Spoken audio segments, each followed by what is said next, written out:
Good morning student, have a nice day. Today is our subject in English in standard second. आगे के video में हमने unit number 4 rain के बारे में पढ़ा था, रेन की स्टोरी के बारे में। आज हम एक गार्डन की स्टोरी के बारे में पढ़ने वाले हैं जिसका नाम है storm in the garden. Storm का मतलब है तूफान।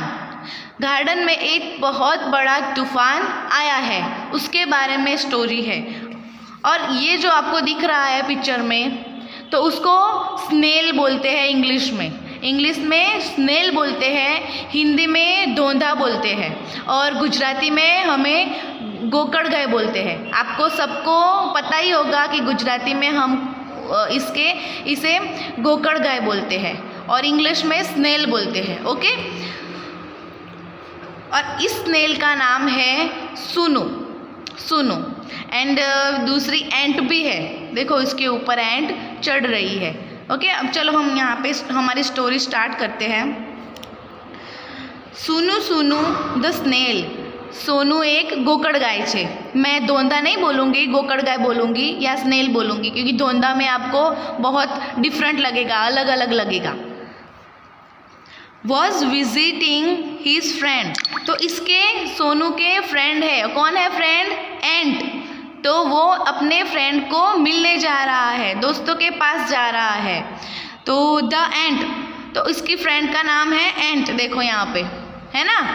फिर दे क्लाइम्ड ऑल ओवर हिम। वे चींटियाँ उस पर चढ़ गई। ही हंस रही है वो। दे क्लाइम्ड अंडर हिम। वो उसके नीचे चढ़ी, ऊपर भी चढ़ी और नीचे भी चढ़ी, मतलब यहाँ नीचे से ऊपर चढ़ रही है। देखो यहाँ पे पिक्चर में दिखाया है ना।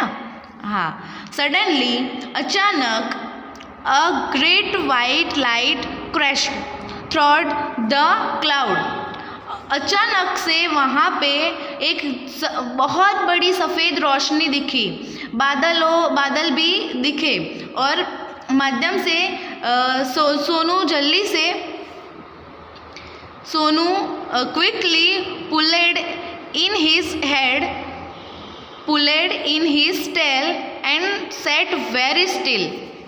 मतलब कि सोनू जल्दी से अपने सिर में रखी सहायता, मतलब कि ये है ना, ये स्नेल है और ये उसके ऊपर है ना शंख जैसा होता है, जैसे कछुए जो होता है कछुआ, तो उसके ऊपर एक सख्त और कड़क जो पड़ होता है ना, वो कुछ भी होता है तब उसके अंदर घुस जाता है। उसी तरह ये स्नेल भी ऐसा होता है, उसके ऊपर ये शंख होता है, तो कुछ भी होता है ना तो ये अपना मुंह और वो सब उस शंख में अंदर डाल देता है। तो इसे यहाँ पे ये दिखाया है कि वो अपने सिर पे रखी सहायता को अपने अंदर खींच लेता है और बहुत स्थिर हो जाता है, एकदम स्थिर हो जाता है, हिलता भी नहीं है। उसके बाद outside the sky grew dark and the crows flew past. का तो बाहर अचानक जबरदस्त अंधेरा हो जाता है और कौवा भी काव काव करके उड़ने लगता है। Oh, but where the and Sonu struck out his feeler and looked for them. They were hiding under a flower pot. तो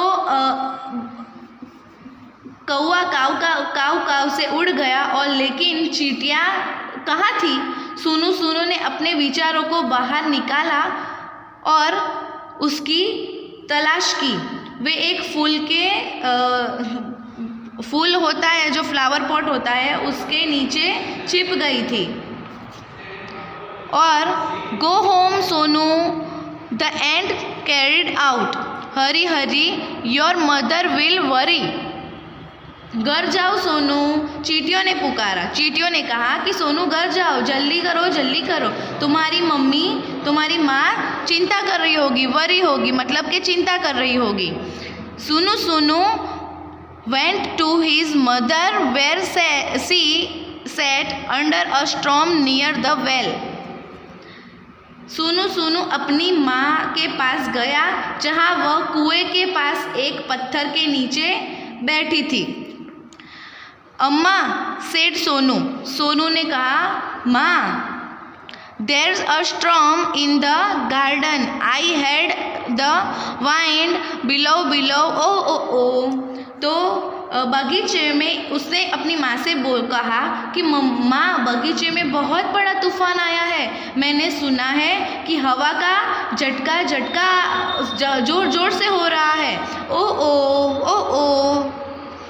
आई शे ट्री से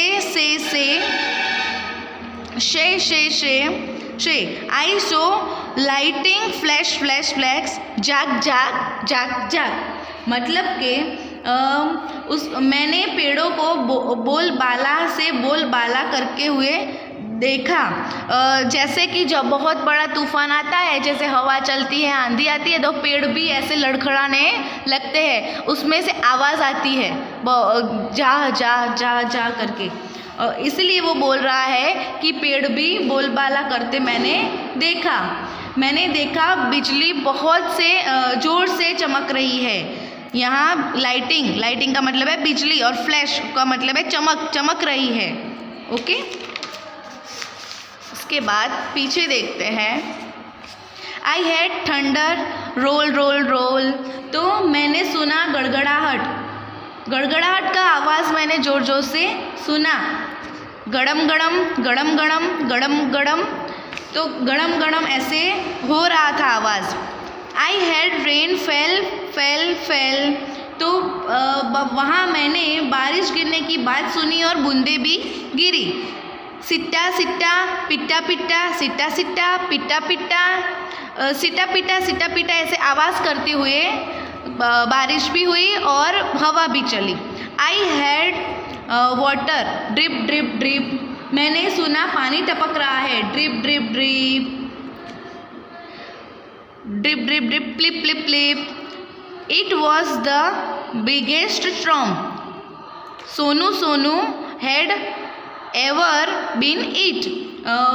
अब तक का सबसे बड़ा तूफान था। सोनू यहाँ आओ। ओ से जाग गड़म ऐसे सोनू ने आवाज़ें सुनी। सिटा पिटा प्लिप ऐसे सोनू ने आवाज़ सुनी।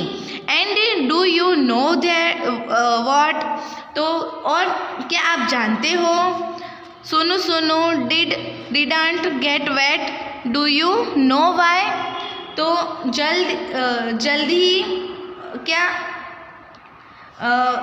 जल्दी आप जानते हो कि सोनू तुम गीले मत हो, जल्दी से मेरे पास आ जाओ, तुम जानते हो कि गीला होना बीमार होना के बराबर है। ओके, यहाँ पे हमारी ये स्टोरी फिनिश होती है। Okay student, thank you.